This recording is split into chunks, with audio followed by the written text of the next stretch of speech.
mga boss, good morning po sa atin lahat. Muna na po kayo lahat.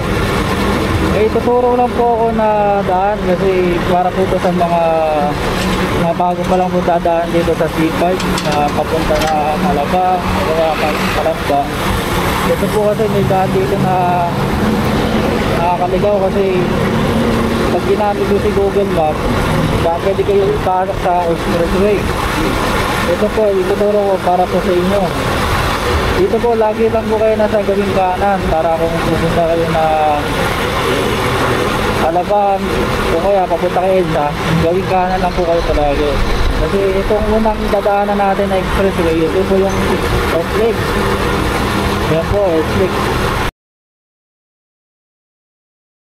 Papunta ko yan sa Kalamba ang saka sa Tinduga.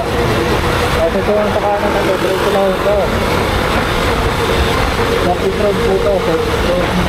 Kaya po ako skyway. Alabang Batangas. Hindi kaliwa ko yan. So progress. Yan ang unang skyway na madadaanan. Isa kasi tuturo ka dyan ng Google Maps. Bago ito mga boss, isusunod naman expressway din po pero po tawid po doon sa papuntang Pasay. Kaso bawal po dito mga mababahong yung sisi ng motor, wala mga porado sisi lang. Ito mga boss yan, ay dito may nadadali ho dyan, ay mauhuli lang kayo. Dito pa rin po kayo gawin ka na. Ito po may Makati East Service Road na nakalagay. So yan, respeto na ito.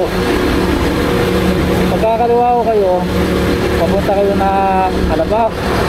Pag kumana naman kayo, papunta kayo EDSA. Kaya mga boss, pag kumana kayo dyan, EDSA ang daan nyo.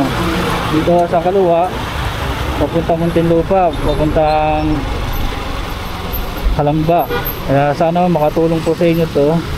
Dito lang po mga boss, maraming salamat sa inyo. Like this mga boss.